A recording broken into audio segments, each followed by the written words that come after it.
Distinguished guests, welcome to this special side event on forward-looking and targeted poverty reduction for post-COVID recovery, latest policy experiences from Asia and the Pacific.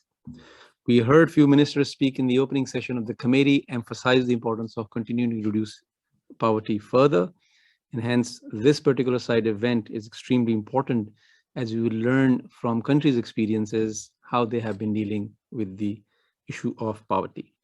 I'm delighted and honored to have Ms. Armida Salcia Alizjabana, Executive Secretary of ESCAP, Mr. K. Yusheng, Permanent Representative to China, Permanent Representative of China to ESCAP, Mr. Fakhruddin Sultanov, Counselor General and Permanent Representative of Uzbekistan to ESCAP, and a panel of 5 distinguished experts joining me today in this critical event.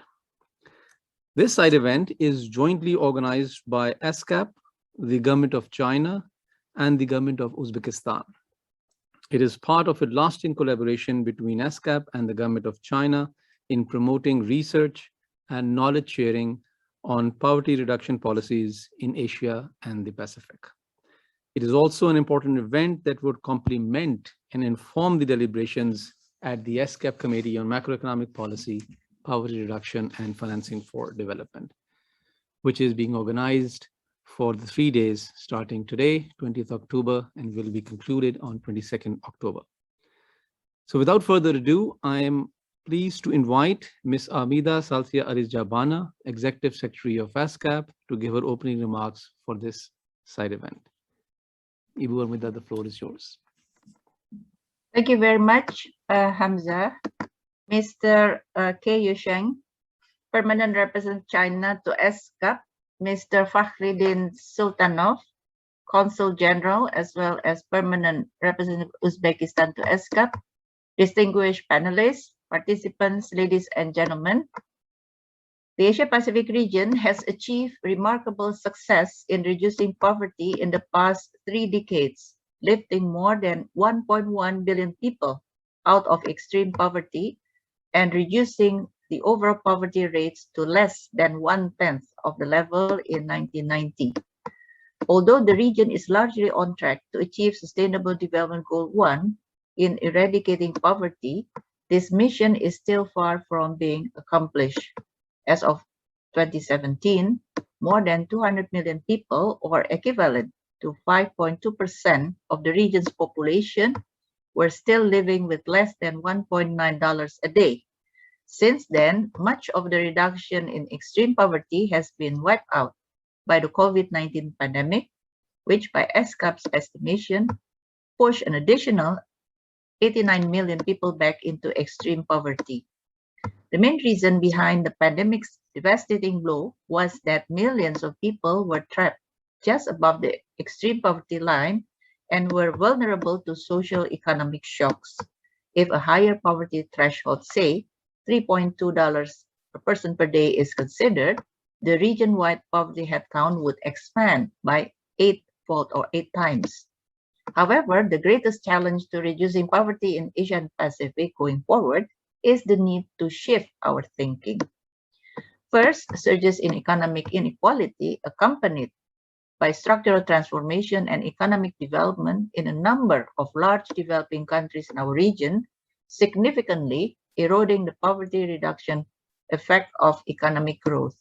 For example, ESCAP estimates that the rise in inequality in 10 developing countries between 1990 and 2014 cost 153 million people the opportunity to be lifted out of poverty.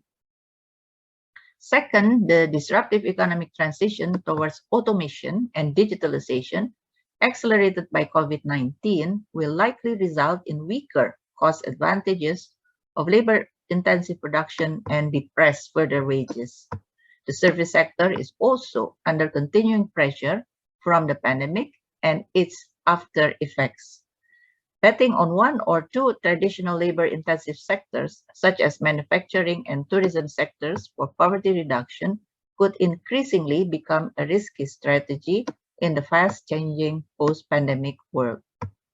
Third is that global prioritization of environmental sustainability, and greater public awareness of environmental well-being have made environmental constraint much more tangible and binding. In this context, the usual pollute first and clean up later development model is neither viable nor desirable anymore. Poor countries would need to seek alternative development paths to build a competitive economy for poverty reduction. Last but not least, upper middle income countries of the region are likely to find diminishing returns of structural transformation and rural-urban migration on poverty reduction, when the remaining pockets of poverty are much harder to reach. Thus, closing the last mile of poverty eradication would require more innovative and tailored policies besides increased spending. Bearing this in mind, the new developments and challenges I just highlighted, our poverty reduction strategies and policies must be forward-looking and better targeted. This thinking is behind our initiative, jointly with the government of China and the government of Uzbekistan, to organize this side event. The objective is to learn from the recent successes and lessons of poverty reduction in our region and reflect on the policy directions going forward. Since ambitious and innovative experiments on poverty reduction policies have been a hallmark of our member states, the side event intends to facilitate peer learning on this front. I would like to take this opportunity to thank the government of China for proposing the side event and to thank the government of Uzbekistan for supporting it. I also would like to express my appreciation to the distinguished expert panelists today who will share their valuable knowledge on different aspects of poverty reduction in the next hour. Thank you all for joining us, and I wish you a very fruitful event. Thank you very much. Thank you, Eva Mida. Now I'm delighted to invite Mr. Ke Yusheng, Permanent Representative of China to ESCAP, to give his opening remarks. Mr. Yusheng, the floor is yours, sir. Thank you. Can you hear me now? Yes, we can. Okay, thank you. Your Excellency, Ms. Hamida Alice Jabana, the Executive Secretary of ESCAP, and dear Mr. Sultanov, the Permanent Representative of Uzbekistan to ESCAP, and dear panelists, distinguished delegates, ladies and gentlemen, good afternoon. We welcome all distinguished delegates to this side event. At the outset, I would like to express my sincere appreciation to the Executive Secretary for her opening remarks, and also my sincere appreciation also goes to the Secretariat of ESCAP and also the government of Uzbekistan for co-hosting this side event, and also goes to all the panelists and the delegates for their participation. Ladies and gentlemen, today, the COVID-19 pandemic is still undergoing many twists and turns.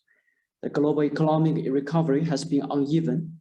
According to ESCAP analysis, the pandemic has caused about 19 million people in the Asia-Pacific region to return to extreme poverty, which exacerbates social inequality and severely impacts the endeavors to promote sustainable development. In the face of uncertain and unstable economic and social development, poverty reduction has become the priority of all governments in our region and has also become the core objective of building back better. In view of this, China, Uzbekistan, and the Secretariat of ESCAP jointly organized this side event with a focus on targeted poverty reduction and post-pandemic recovery. We believe this side event will facilitate poverty reduction practices and experience sharing among members and promote regional poverty reduction cooperation. Ladies and gentlemen, as the largest developing country, China has been working unswervingly hard to eradicate poverty. Under the strong leadership of the Communist Party of China, China has lifted 770 million people out of extreme poverty over the past 40 years of reforming and opening up.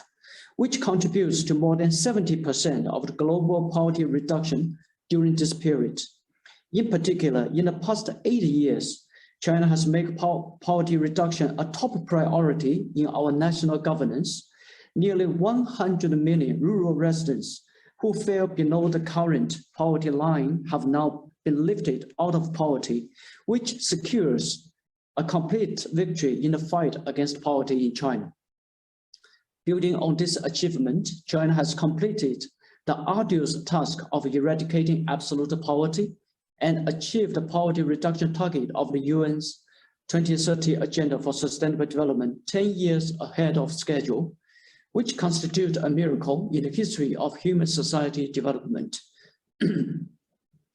This year also marks the 100th anniversary of the Communist Party of China, and on July 1st, President Xi Jinping made an important speech at the ceremony marking the centenary of the CPC. President Xi solemnly announced that China has built a moderately prosperous society in all respects and historically solved the problem of absolute poverty. Poverty is not socialism. The most arduous task associated with the goal of building a moderately prosperous society in all respects are those in poor areas, and this goal cannot be completed if the poor areas have not reached moderate prosperity. At present, China is stepping up to implement the new development philosophy and promote common prosperity. With regard to China's practice on poverty reduction, I have the following to share. First, a strong leadership for poverty reduction. The secret of China's success in poverty reduction is the leadership of the CPC. The CPC regards poverty reduction as its core task. President Xi Jinping has made more than 15 visits to poor rural areas to inspect the situation on the ground. Poverty reduction has been incorporated into the national development strategy. Governments at all levels draws up their own individual working plans, set up a sound working mechanism, and dispatch capable personnel to the fields of the fight against poverty. A total amount of 255,000 work teams have been assigned to support poverty reduction in the rural areas. Second, a people-centered approach. The CPC and the Chinese government have always remained committed to standing on the side of the people and consistently stressed that eradication poverty, improving people's lives, and achieving common prosperity represent the essential requirements of socialism. We have made public satisfaction an important measure of the effectiveness of poverty eradication initiatives and focus our efforts on addressing the basic needs of the poor, leaving no one behind. We have secured enough funding for poverty reduction over the past 8 years. Governments at all levels have earmarked a total of nearly 1.6 trillion RMB for poverty reduction. Third, eradication poverty through development. China has made poverty reduction precise in terms of management of target groups. We have set up a national registration system, accurately identified 128,000 poor villages, 29.48 million poor households, and 89.62 million poor people, which help to allocate poverty reduction resources to the places and the people that truly needed them. Based on actual situations, we come up with different solutions, including development of industries, resettlement, ecological compensation, improvement of education, social security, etc. We took precise measures to enhance the blood-making capacity of poor areas, improve development capacities, and made development the most effective way to eradicate poverty. And fourth, the participation of the whole society. All sectors of Chinese society has come together in will and action to fight poverty. We strengthened partnership between the east and the west part of China and facilitated the flow of talents, funds, and technologies to poor areas.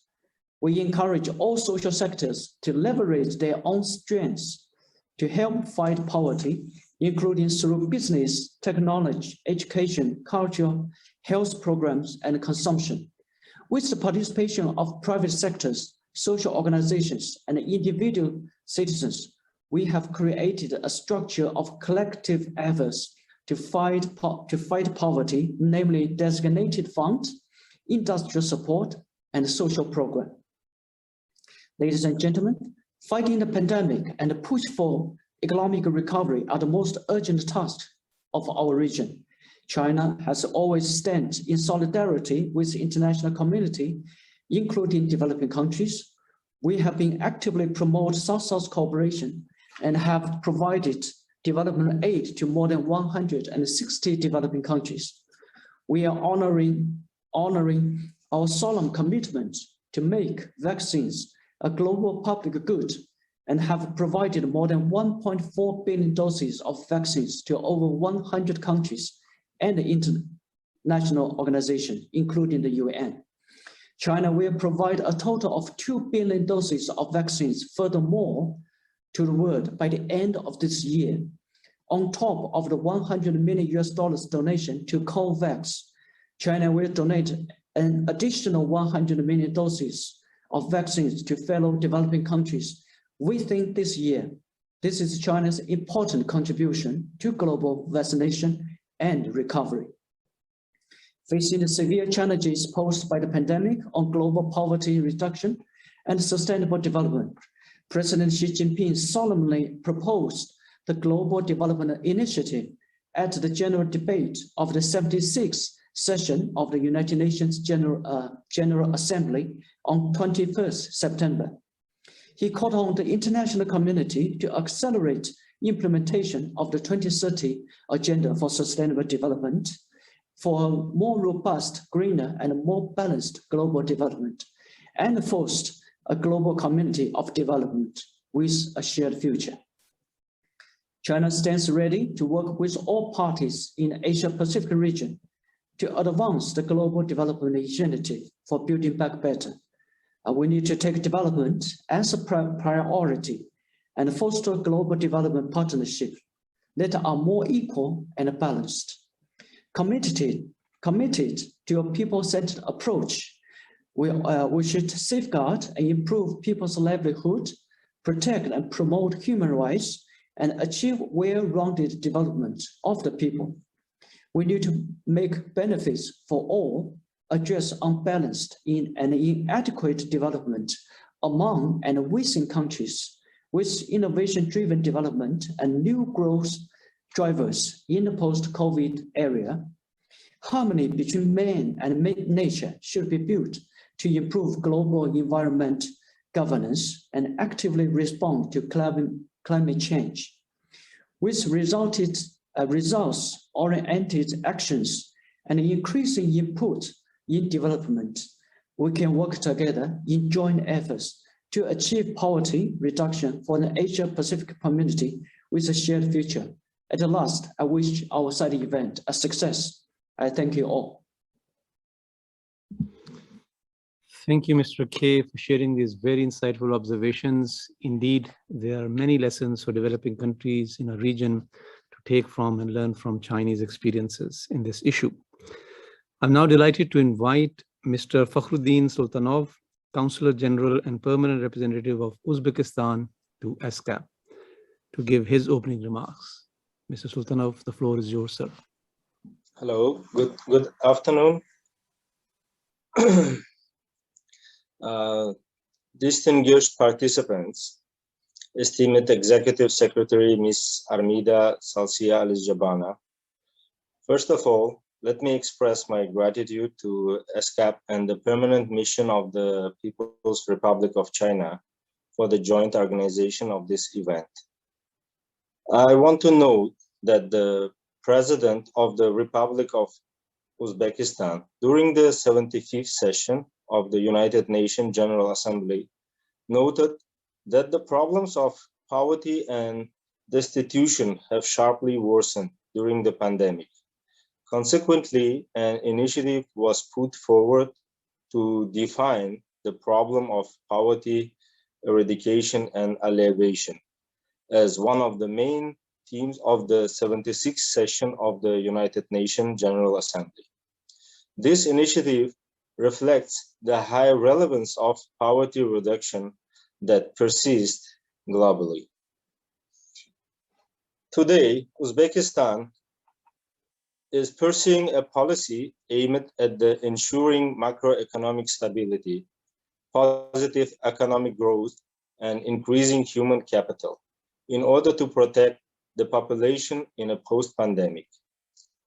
In particular, the country is implementing fiscal and monetary credit measures, as well as implementation of programs to attract the population to private and family entrepreneurship. For this purpose, commercial banks provide soft loans and subsidies. These programs serve to increase the economic activity of the population. As a result of the work carried out, in the first half of 2021, the number of new business entities increased to 14%. Today, Uzbekistan follows the opinion that only way to reduce poverty and improve the well-being of the population is to ensure high, sustainable, and inclusive economic growth. As a result of achieving a sustainable and inclusive economic growth, our country plans to increase per capita income from current $1,700 to $2,800 by 2026 and $4,000 by 2030.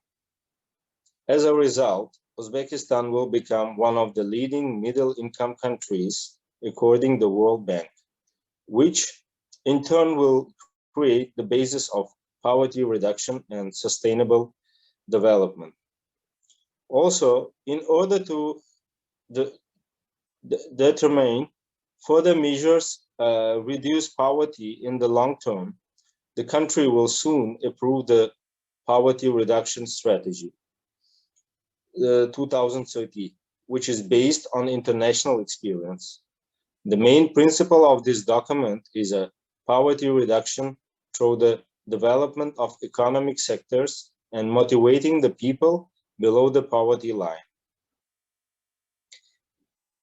Despite the measures taken to ensure economic growth during the pandemic and post-pandemic periods, it was necessary to maintain and provide comprehensive support to the meager to achieve these goals on the short and long-term basis. It is necessary to create an institutional framework that will serve to create a unified poverty reduction system. Moreover, in order to provide comprehensive support to poor, work has started in 3 areas. Formation of initial capital to create a stable source of income for socially vulnerable groups of population. Improving the quality of human capital, direct financial and non-financial assistance to low-income families. In particular, in order to systematically and transparently provide financial and non-financial support to families in need in a pandemic, the Sakhawat.argus.uz automated program was launched. With the framework of this program, the Iron Notebook list was formed, which included low-income and indigent families, the disabled, the unemployed, and families that have lost a permanent source of income in the context of the pandemic. As of today, more than 2 million people have been included in the Iron Notebook. Each family is provided with targeted social support as well as material and non-material assistance. Allocated funds for the purchase of school supplies, and seasonal clothing for children under the age of 18. And one-time financial resources are paid. Also, more than 600,000 family members included in the Iron Notebook were provided with employment and constant source of income. Dear participants and delegates of the session, I deeply hope that the result of today's event will also serve a foundation for strengthening cooperation in the field of poverty reduction in the post-pandemic period. Thank you for your attention. Thank you, Mr. Sultanov, for sharing your observations and remarks. Before we move to the panel discussion, may I request the key speakers, Ibu Amida, Mr. K. Yusheng, and Mr. Fakhruddin Sultanov, please turn on your cameras, along with all the distinguished panelists who have joined for a digital photo, please.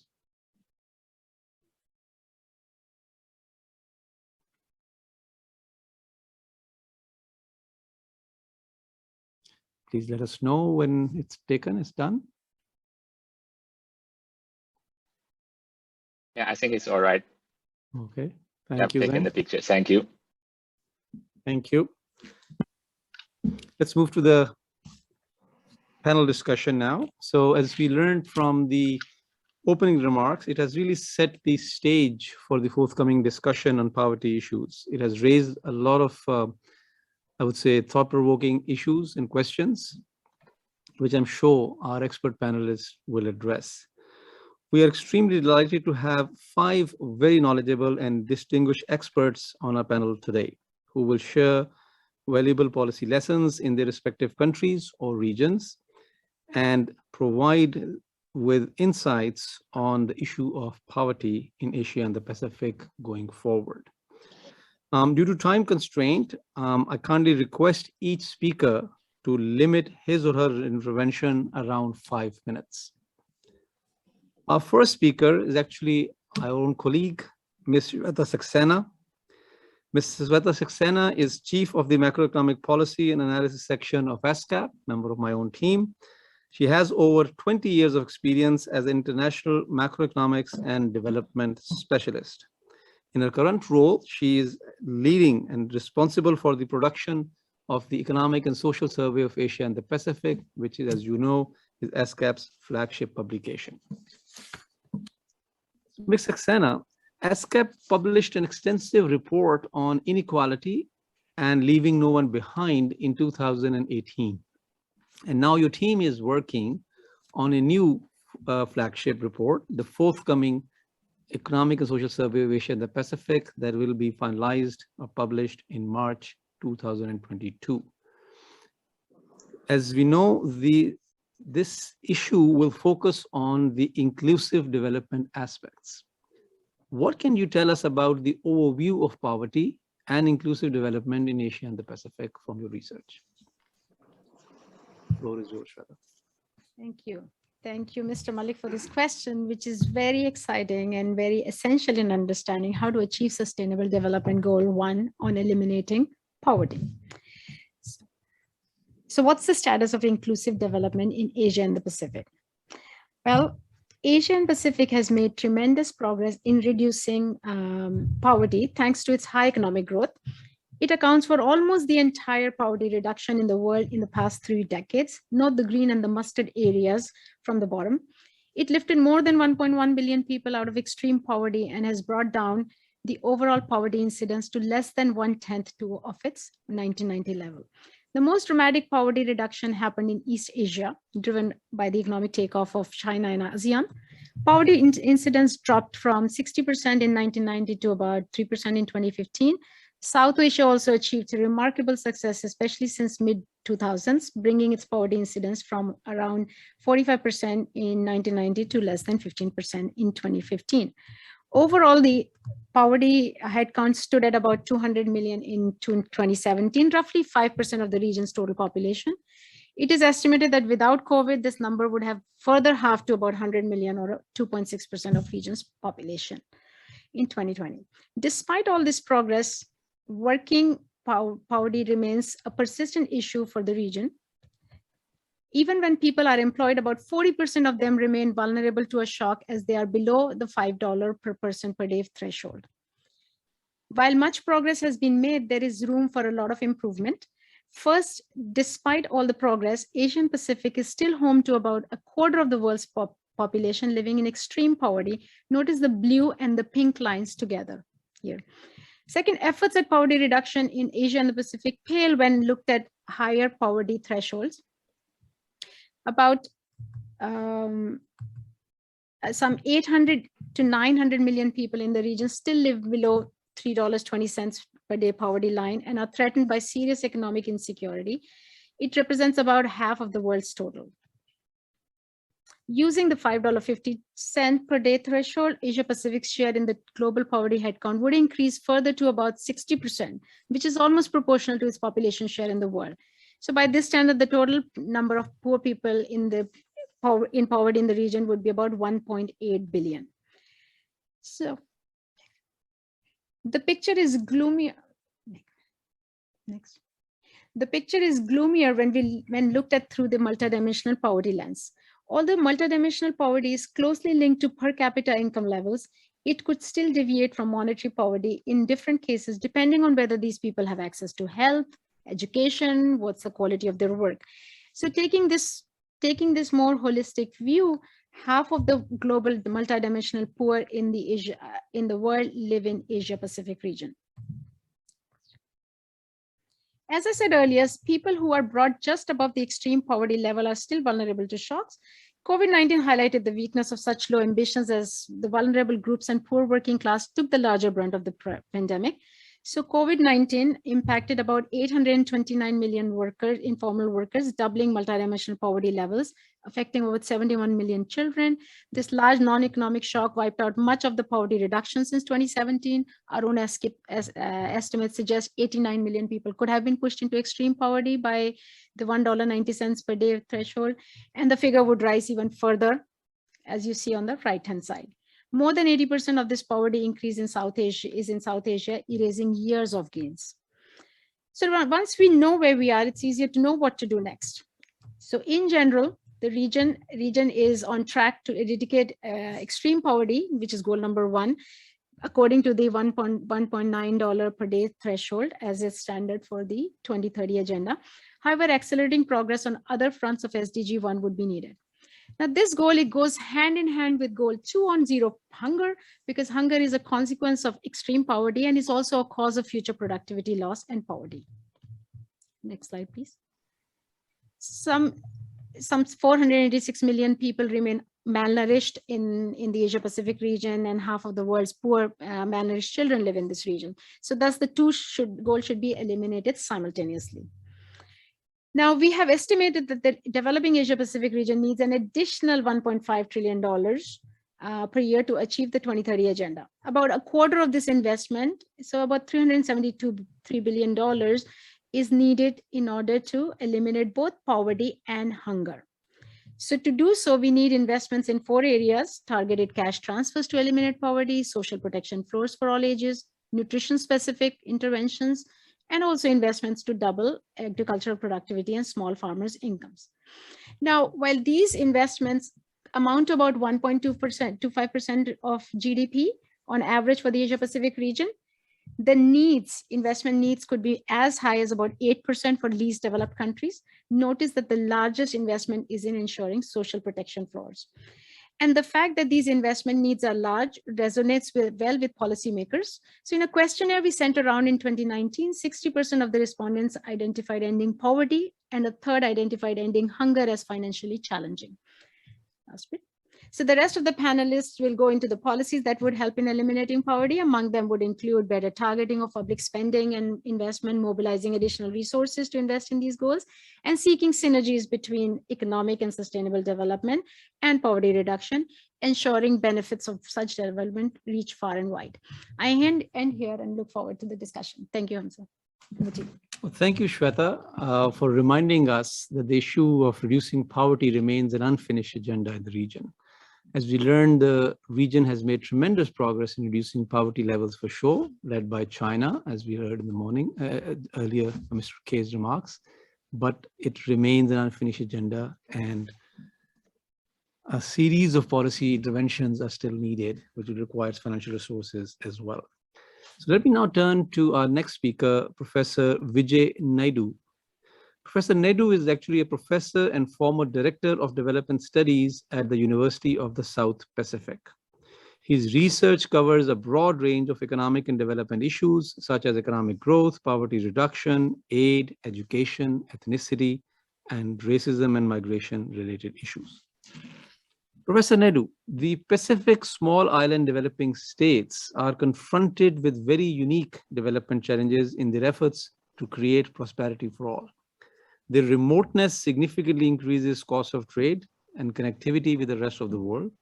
Their small size and vulnerable environment make the normal industrial development impossible and sometimes even undesirable.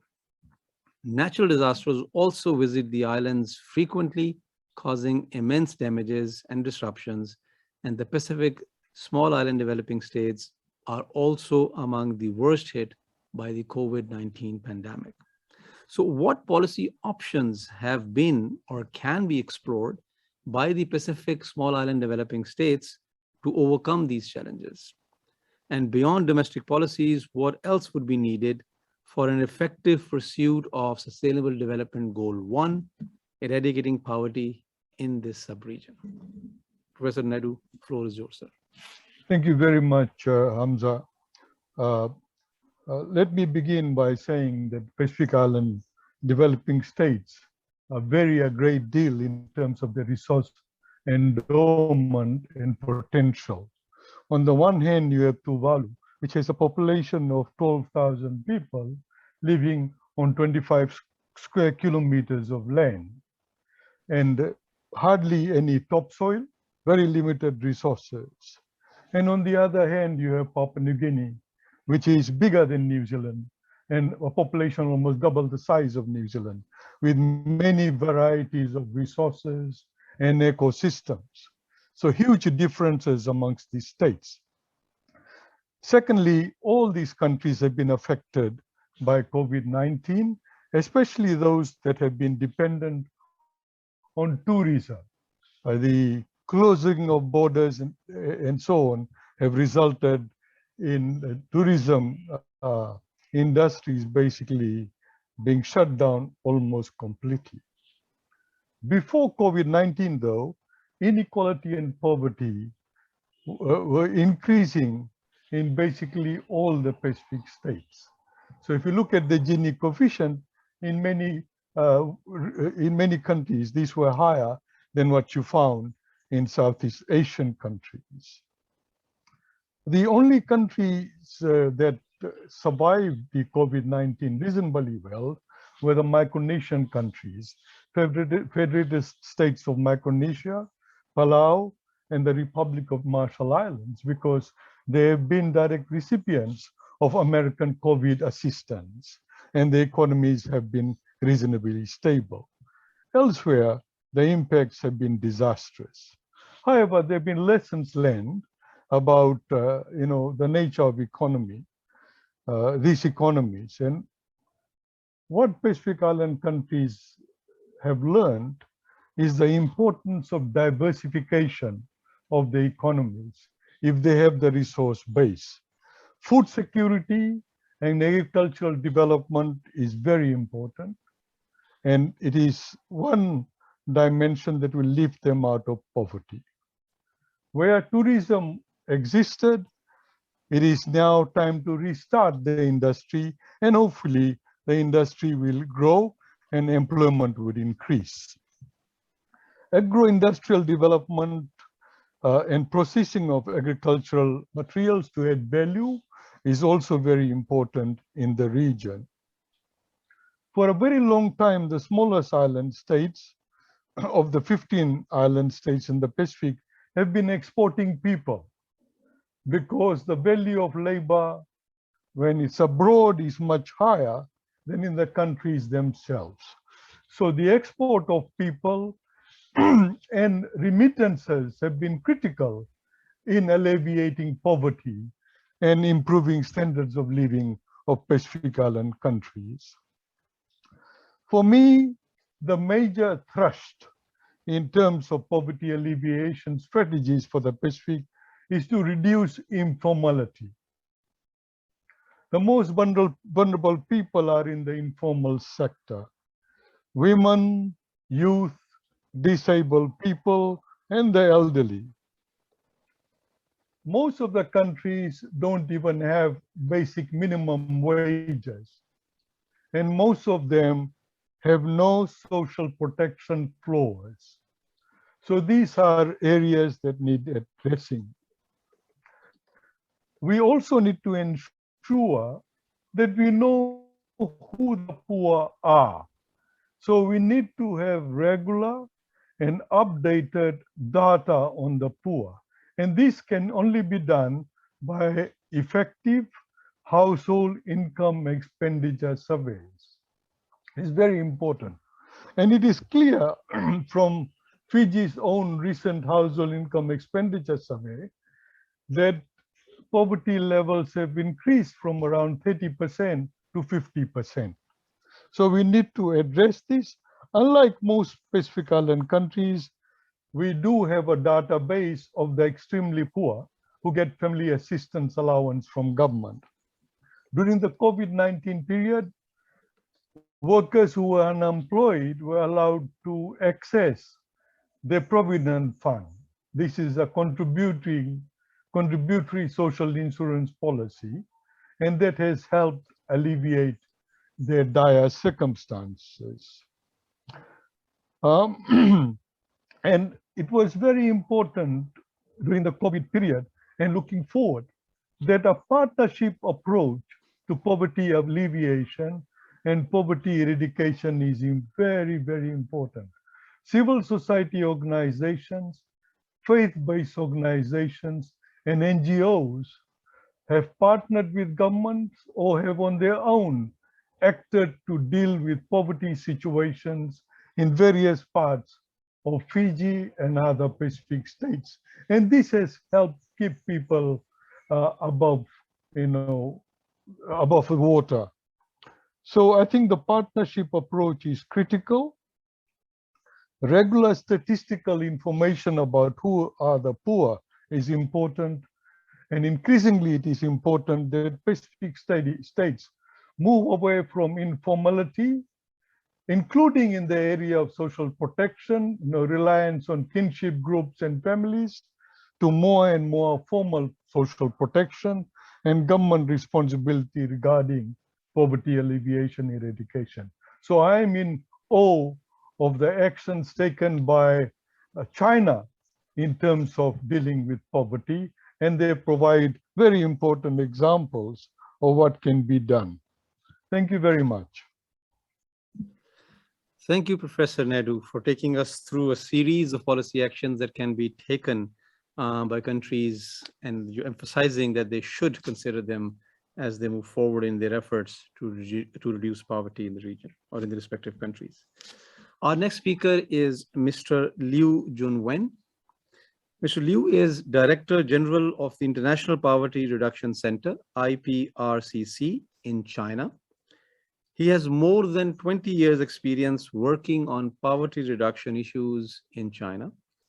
Prior to joining IPRCC, he held various positions in the Office of Poverty Alleviation and Development of the State Council and was Director General of China Poverty Alleviation and Development Center.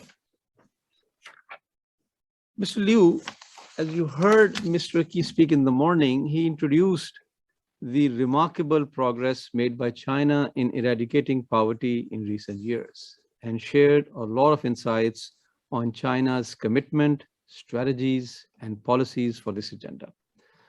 Could you give us some more details about China's targeted poverty alleviation campaign and how this campaign is continued after the initial achievement, and in particular, keeping in view the post-pandemic context?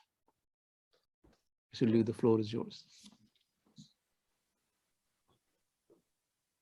好的，谢谢。尊敬的阿里沙克发言女士、科友生代表、苏尔塔诺夫代表，各位朋友，大家好！很荣幸参加今天的会议，感谢会议主办方的邀请。本次会议主题聚焦后疫情时代的减贫工作，切合当前的形势，为应对新挑战，探讨更具前瞻性和针对性的减贫战略，这本身就是具有前瞻性的设想。2021年2月25日，习近平主席向国内外庄严宣告，中国脱贫攻坚取得全面胜利。在脱贫攻坚实践中，习近平主席亲自指挥、亲自部署、亲自督战，结合中国实际，创造性地提出了精准扶贫的战略。2018年，精准扶贫理念被写入第73届联合国大会决议。联合国秘书长古特雷斯表示，精准扶贫方略是帮助贫困人口实现2030年可持续发展议程设定的宏伟目标的唯一途径。实施精准扶贫方略有以下具体的内容：第一，开展建档立卡，解决扶持谁的问题，在国家层面制定贫困识别标准和程序，实现贫困数据到村、到户、到人，为精准实施扶贫政策措施，保证脱贫的质量打下坚实的基础。第二，选派驻村干部，解决谁来扶的问题。我们先后有300多万名干部参加，这些干部与贫困村的干部群众一道，共同谋划脱贫之策。每一户贫困户都有干部在联系帮扶。第三，推进分类施策，解决怎么扶的问题。帮扶干部根据贫困群众的致贫的原因和帮扶的需求，帮助每一户都制定有针对性的脱贫措施，比如通过发展各类特色产业，带动贫困人口脱贫。再比如，在自然生态环境恶劣的地区，在尊重群众自愿的基础上实施异地扶贫搬迁。还比如，针对老弱病残等特殊贫困群体，通过社会保障兜底，实现贫困人口的应保尽保。第四，建立贫困退出机制，解决如何退的问题。贫困人口退出实行民主评议，同时我们强化监督检查，确保退出的结果真实，经得起检验。第五，建立防止返贫的长效机制，解决如何稳的问题。中国从2021年起建立了5年的过渡期，对脱贫不稳定户和边缘一致贫户建立动态监测和帮扶机制，提前采取有针对性的帮扶措施，防止返贫和产生新的贫困。消除贫困是全球性难题，各国国情不同，所处的发展阶段不同，减贫的标准、方式、方法、路径、手段也不同。中国坚持以人民为中心，把减贫摆在治国理政的突出位置，用发展的方法消除贫困，立足中国实际，推进减贫进程，充分发挥贫困群众的主体作用，走出了一条中国特色的减贫道路。当前，中国正在巩固拓展脱贫攻坚成果，全面推进乡村振兴，朝着共同富裕的目标继续迈进。各位朋友，2020年新冠肺炎疫情给中国的减贫带来了许多新的困难和挑战。贫困劳动力外出务工受阻，贫困群众发展生产受损，驻村帮扶工作受到限制，扶贫项目开工和扶贫车间、龙头企业复工延迟。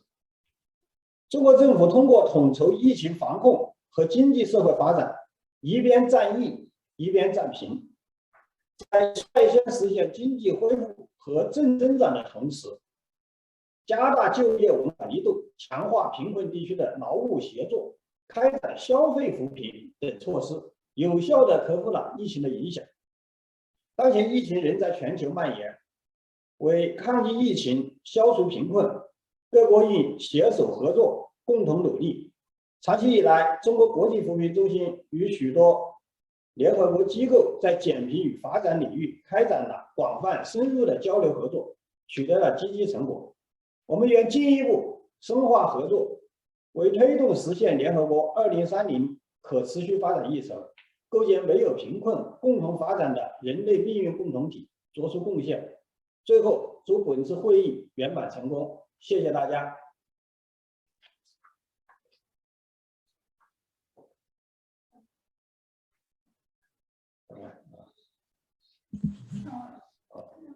Thank you, Mr. Liu. I hope the participants were able to switch and listen to the English translation that was aired live. We appreciate Mr. Liu's participation and sharing his knowledge and experiences. Our next speaker is Mr. Enisito C. Orbeta. Mr. Orbeta is currently president of Philippine Institute for Development Studies, that's called PIDS, as an economist specializing in applied economic modeling, impact evaluation, social sector issues, demographic economics, and information technologies. He has extensive experience in solving real policy problems with these tools and has contributed significantly to the work of various national, regional, and international institutes and organizations. Mr. Orbeta, the Philippines has made substantial progress in poverty reduction in the past 2 decades.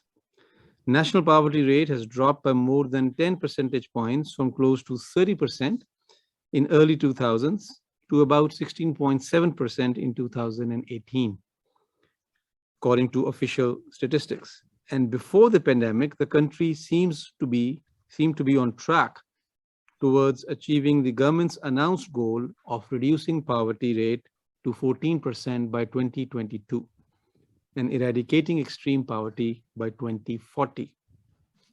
So what have been the main drivers behind the poverty reduction in the Philippines? Among the various government initiatives to promote development and reduce poverty, which ones have worked and which have fallen short of potential? And what needs to be done going forward? The floor is yours, Mr. Orbeta. Good afternoon, everyone. I have a presentation. This is the presentation that is actually based on a research done by my predecessor, Dr. Silvio Reyes, past president of the Institute. Next slide, please. This is actually the graph that has been mentioned that tells us that there's a slow decline in 2000 and it's slightly accelerated between 2012 and 2015, and there's a large decline between 2015 and 2018, where 6 million people were lifted out of poverty. We have our family income and expenditure surveys every 3 years, so that's what the source of this data set, and you can see that we are before the pandemic, we're indeed in the track of achieving the goal of 14% poverty incidence by 2022. Next slide, please. So, trying to explain this, let me show this first, the composition analysis done by our colleagues. And this table shows you that that indeed between 2015 to 2018, the growth and redistributive policies were contributing half of the 6.7 decline in poverty incidence, and you only have redistributive policies in 2012 to 2015, and growth in 2019-2012, and redistributive policy again in 26 to 2029. So this highlights the fact that if both growth and redistributive policies happens or are effective, then you have a large gain in poverty reduction. So I'll try to explain more detail. Next slide, please. So this is our profile of our poverty. 52% are actually are from the agriculture, fisheries, and forestry, and unemployed contributing 14%, construction transportation and storage 9%, and wholesale and retail 5.4%. Next slide, please. The source of the large contribution to agricultural sector is basically by the low labor productivity in agriculture, which is consistently lower than industry and services. In fact, in 2020, labor productivity in agriculture is less than half of the services and about 1/4 of that in the industry. Next slide, please. Another thing that we'd like to emphasize is that there's a dynamics of the poverty. You should we have a panel between 2003 2009, and you will see that only half of the poor in 2003 are actually chronic poor. So 23%, only 11% are chronic poor. The rest are pushed into poverty by shocks. So that's one thing that we should, it's not all chronic poverty, but people going in and out of poverty. Next slide, please. So let me try to turn to explanation. The first explanation is this, of course. You had a consistent growth of 6% between 2012 and 2018. And that's a very good boost for us. Whereas we have a boom and bust scenario before that. So that's the consistent growth of 6% is the one that the very big source. So you asked me what the source of the sustained growth. Our macro managers are saying good macro management and sound fundamentals, basically as the explanation for the sustained growth. And we expect, of course, reversals because of the COVID-19 pandemic. We are literally crossing our fingers, waiting for the results of this year's family income and expenditure survey, which will tell us how much dive in poverty, increase, I should say, in poverty should we expect. The other thing that actually helped us is that even though our population growth rate is still one of the highest in the region, the country's population growth has slowed down. So that's one that contributes for the increase in we have a consistent economic growth plus a decline in the population growth rate. So the per capita income has increased a lot. The other thing, next slide, please. Is that we have contained the movements and prices. High inflation can erode purchasing power of households, increasing the poverty threshold amount of necessary to meet basic food and non-food needs. So since 1994, the inflation rate has gone to a single digit and gone down even to 0.17 to 15. So this is basically what prices are not working. So that's the general sense of on the growth side. Let me try to discuss what happened in the redistribution side. Next slide, please. Before that, on the redistribution side, basically our tax reform has lowered the tax burden of the lower income groups, and we tried to substitute this by increasing the taxes on oil and automobiles and tobacco. Our 60 program has been working, and it's performing in its objective, although its long-term objective is about stopping the intergenerational transmission of poverty. We have seen that with the grants, the people have at the lower income groups have a higher income, and of course they have kept the children in school and the mothers and children getting basic health services. What is not very much working for us is our agricultural agrarian reform program, because what happened is that the parcelization of the land, where the average size of the land from 2.8 per hectares in 1980 has gone down to 1.3, has fragmented our land, and the farmers are having a difficult time to realize economies of scale with a smaller piece of land. And the other thing that we have observed is that our educational program, recent educational program of free tuition or higher education, may not be the good instrument for giving access to the poor, because the poor never reach higher education. So basically, you're subsidizing the higher upper middle income group of the society who are in public schools when you provide free tuition. Our universal healthcare program is supposed to provide access, but our data is saying that the coverage is 66%. It's high, but there are issues about this I'll discuss in the recommendations part. Basically, that does not cover for catastrophic illness. Okay, next. This is the recommendations that are moving forward for all of us. So basically, of course, the first thing that we see is really protecting the growth. Growth is the key because that's the one that. But that not only that, we want that the nature of the growth will be shifted towards more from agriculture as coming, because that's where the higher poverty is. So that we want growth to be favoring agricultural sector. The ones that we increase the opportunities of education to poor and marginalized sector, like the 4Ps has been serving, has been keeping the students of the poorer families in school. But we are saying that the pre-tuition for higher education is not pro-poor. That's basically what we are telling policymakers. So we like to expand risk management tools for the agriculture through agricultural insurance program. So that's the other one that we'd like to recommend.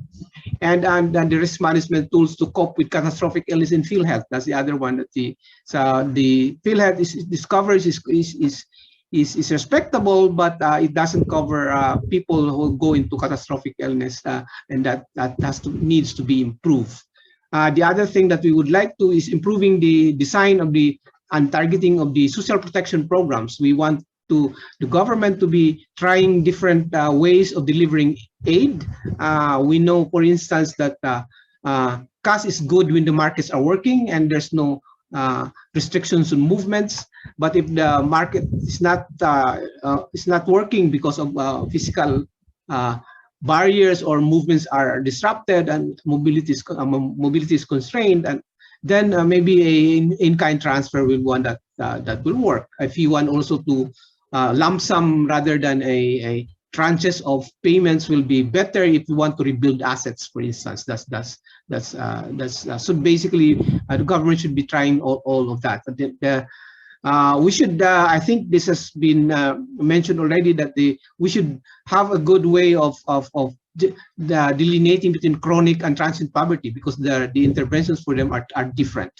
So we have to identify people, and we should have advised our statistics agency to really have a panel on, so that we can know which one are chronic poor and which one are transient poor, so that we can target appropriate interventions for them.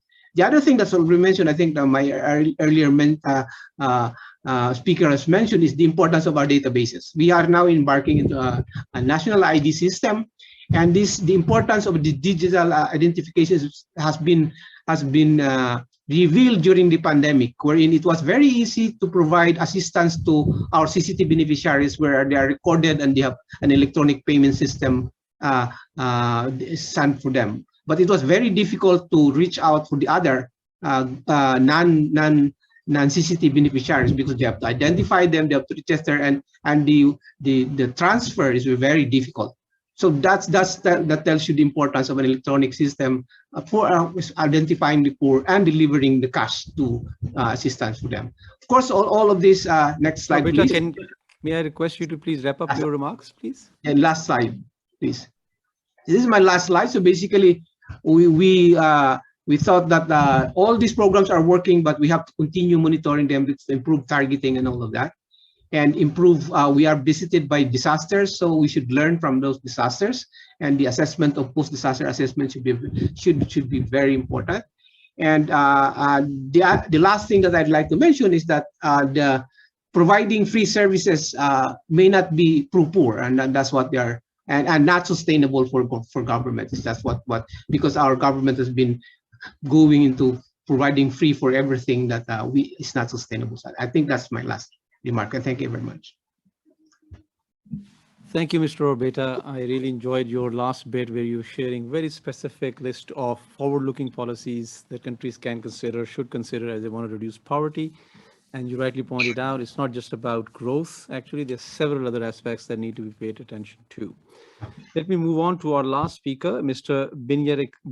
Binayak Sen. Mr. Sen is Director General of the Bangladesh Institute of Development Studies, and his research focuses on poverty, income inequality, and human development issues.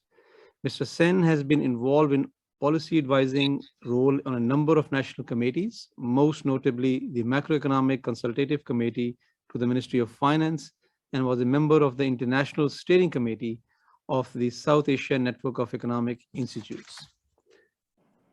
Mr. Sen, Bangladesh has also, like Philippines, made remarkable progress in both economic development and poverty reduction in the last few years, and has qualified for graduation from the least developed country category. Although Bangladesh largely followed the traditional poverty reduction path characterized by sustained economic growth, structural transformation, and urbanization, its achievement is also driven by a superior progress in areas like education, especially the education of girls and rural development. Could you share your perspectives on the main drivers behind Bangladesh's success in poverty reduction, especially where it did differently compared to peer countries? And we would also like to hear from you on the outlook of future poverty reduction in Bangladesh. That is, where do opportunities and challenges lie? Mr. Sen, the floor is yours. Thank you, Mr. Chair. Bangladesh, as you have rightly said, can be considered as a success story. It is the 7th largest country of the world in terms of population, and it has one of the highest population densities of the world. 50 years ago, it was dubbed as the test case for development. And now it has become lower middle income country and aiming to become an upper middle income country by 2030. Bangladesh's success in reducing SDG 1 deprivation is evident. If you consider the $1.90 line, the poverty has declined from 44% in 91 to just 14% in 2016. The progress in removing extreme global poverty is also validated by a higher line, $3.20 line, and also by national poverty line. COVID has of course affected these poverty trends. It initially shot up in the middle of 2020, but came down subsequently. And now it has reached the level achieved in 2016. So we have lost 5 years in the poverty reduction process due to COVID. However, 4 main drivers that are responsible for the success in reducing poverty to 14% can be attributed to agricultural diversification, meaning crop diversification, fisheries, and poultry sector and cattle livestock sector diversification. Second factor is the export-led or ready-made garment industry-led industrialization, but not just that. It is also an RFL Walton story, what we call here. That is, it is also a domestic demand-driven industrialization. Third factor is the remittance from the overseas workers, keeping the rural economy alive. And fourth is the innovative microfinance enterprises, NGOs, and micro enterprises. So success can be termed as a result of pursuit of the post-Washington consensus policies. That is a judicial combination of market, state, NGOs, and social forces. By social forces, I mean the increased visibility and participation of women in the labor force. This has also resulted in reducing SDG 2 deprivation, that is child undernutrition, which has declined from 63% in 1990 to just 28% in 2019. So women's economic and social empowerment has impacted on maternal and child undernutrition and mortalities. It was influenced by declining TFR or fertility, increasing gender parity in primary and secondary education. In fact, in primary and secondary education, girls' enrollment rate and completion rate is higher than boys, and much higher female labor force participation rate, even not only compared to India and Pakistan, but also exceeding in recent years Sri Lanka. So what are the challenges that lie ahead? First of all, a very large segment of vulnerable non-poor exists. This can be quantitatively measured by taking the difference between poverty rates estimated by 3.20 line and $90 line. So $1.90 line. So this would be a measure of vulnerability. So as a result of the vast segment of vulnerable non-poor persisting just above the poverty line, we are susceptible to any shocks, whether it is climate-induced shocks, or whether it is political shocks, or whether it is COVID shocks. COVID has further aggravated and led to the vulnerability problem, giving rise to the phenomenon of new poor. Urban poverty tackling has become more challenging problems. We are currently experiencing and realizing the precarious nature of public health and social protection, unable to meet the needs of the universal access to common public goods. We have to sustain, going forward, the positive trends which have been witnessed in the past, while seeking new growth opportunities to raise manufacturing sector's share in GDP further. Our manufacturing sector's share was only 20% in 1990. It is now 30% if you broadly define industry. So we are becoming a manufacturing nation. So that has to be kept up by attracting FDI, foreign direct investment, by addressing the skill gap in the manufacturing sector, and by harnessing the current positive trend of female labor force participation rate, taking it from the current 36% to 55% or 60% observed in Malaysia or China. Last but not least, the growing inequality is a concern, and we have to find a way out of tackling them. Thank you for your attention. Thank you, Mr. Sen, for a very comprehensive review of approaches and policies that are being pursued by Bangladesh in tackling the issue of poverty. I think we have about a couple of minutes left. If there are any questions from the floor, please share them in the chat box. I can raise them for the panelists. You may have time for 2 or 3 questions. I'll wait for a few seconds to see. Otherwise, we will wrap up. I think the recording will be available on the committee webpage. So those who wants to go through the details of some policies that or presentations that were shared today can also have a look again.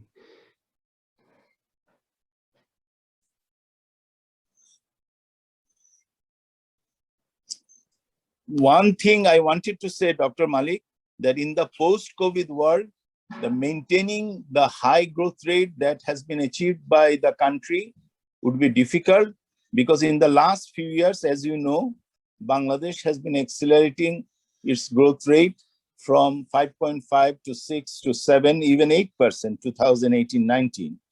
So that would be challenged by the post-COVID world. And we are projecting that with the lower growth rate, it will be very difficult to achieve SDG goal 1.1 of zero poverty, because of the growth elasticities. If we assume the growth elasticities to be the same, but if we can decrease inequality, then of course we can achieve the target. So very, very big problem and confounding problem is to how to accelerate growth or maintain growth while reducing or not increasing inequality in our country. Indeed, indeed. That is actually one of the major disruption, as you heard from many speakers, including yourself, that the countries have experienced. I mean, sustained economic growth over a period of time, as we heard from Philippines and Bangladesh, have been a critical factor, including from China as well, in reducing poverty. And now we had one of the major shocks experienced by the region in decades. So one key driver of reducing poverty actually is right at the moment not functional or not that strong. So what can be done about that in this new context now that we don't expect next few years maybe growth to resume back to the pre-COVID kind of trends? So in that period, the vulnerable segments of population which have been exposed and exacerbated by the effect of the pandemic will be critical to get policy attention actually.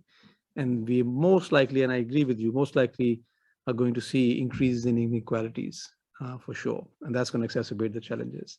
But we also heard some heartening examples from countries that it's not just about growth. Of course, growth helps a lot, but there are investments in education, in data technologies, in risk management tools, in social protection. That also facilitates, I think we also heard very clearly, reducing informality, for instance, right? So there are a series of other interventions that the governments can consider and implement as they go forward in this new environment of low growth for sure. I think on this, in the interest of time, let's close this session now. I would like to once again thank you. Excuse me, Hamza.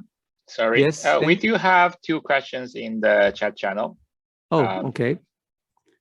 Let me see. Okay, so let me take one by one. We have limited time. We can address the second one. It's okay. We have about 5 minutes, so let's see if we can take these 2 questions that are already there. So one question is, what can multilateral organizations like ESCAP do more to help poverty reduction efforts by our member states? Any panelists have a specific insight, specific observation on this question? Any suggestion essentially for us? I can venture one liner that ESCAP can engage our Ministry of Finance to have a better sort of fiscal management, central bank to have a better monetary management, and our Bureau of Statistics to have a better data collection and data management. That technical assistance would be highly valued. And of course, from our side, the biggest challenge is to support, as you rightly said, that how to support poorest people during a relatively low growth scenario, which means that we have to expand the public expenditure window and we have limited fiscal capacities at the moment. So how to sort of mobilize more resources, because Bangladesh has one of the lowest tax GDP ratios in the world, to the tune of only 10%. So even Nepal has 18% tax GDP ratio. Thanks, Mr. Sen. Indeed, the issue of statistical capacity has been raised by, I think, Philippines also, Mr. Orbeda, and that is certainly very well taken. And hopefully, this point is noted. Our statistics colleagues in ESCAP are continue to work with several member states in enhancing the statistical capacity for multiple sustainable development goals, including for Goal 1 on poverty. Let me take the last question here. It says, good strategies and policies would have to be implemented by capable public officials on the ground. How can governments motivate capable officials from the more developed areas to go to the poor and remote regions to help poverty reduction efforts in those areas? Again, it's a very practical question, I would say. Any other speaker, panelists would like to take the floor? Basically, people prefer living and sitting in big cities and do research on poverty, but what about actually going out there in areas that require direct support? I think that's the essence of the question. How do we convince government officials to go there and lead such efforts? Any insights, any experience from any countries? I don't want to sound to be very, engaging in this while allowing others, but I would like to say that it's not the bureaucracy where the problem lies. It's in the backyard of bureaucracy where the politics resides. So if we could have more competitive polity and quality politics, then I think the problem of motivation of the bureaucrats would be much easier. Well, isn't that the desire of every country, I think? But how do you do that? They are representative of the country's citizens at the end of the day. The role of social movements and role of, No. cannot be ignored. Yeah, at the end of the day, exactly. At the end of the day, it's the voice of the citizens actually that must carry the weight in the end. And if they push for these kind of ideas and reforms or public officials to pay attention to, then yeah, it has to be paid attention. Otherwise, there's going to be a bit of a social unrest and those kind of issues. Yeah, I agree in that sense. One observation I would say, and I can confirm, and my colleague Zeng can also confirm, will the presentations be available as well as the recording? Zeng, can you please confirm that they will be available on the events webpage? My understanding is that there will be the presentation, the recording. Okay, my technical colleagues confirm that yes, it will be available. Yeah, we will share. I think the recording. Yeah, the recording will be uploaded to our YouTube channel, the ESCAP YouTube channel. And for the presentations, we'll share the presentations received with all the registered participants after the event. Perfect. Thank you. Thank you, Zeng. Thank you. I think with this, let's wrap up now because we have to get back to our committee session starting in about 10 minutes. I would like to once again, thank you, Government of China and Government of Uzbekistan in taking lead in organizing this side event with ESCAP during the committee deliberations. This is, I mean, for me, the issue is extremely simple. Without achieving goal 1, the prospects of achieving the rest of the sustainable development goals is not going to be very strong. So countries need, there's a reason this is called goal 1. It is the should be number one priority. You know, the rhetoric or the summary that we use in expressing the gist of sustainable development agenda is leaving no one behind. And essentially we're referring to vulnerable, poor people who are being left behind, who experience the adverse effect of shocks such as pandemic the most. So thank you, Government of China. Thank you, Government of Uzbekistan, for bringing this important issue again to the forefront of policy discussions during our committee deliberations. Thank you everyone for tuning in and for listening. And hopefully you're able to join the session of the committee as well. Bye for now. Thank you. Thank you very much. Thank you very much. Thank you. Yep.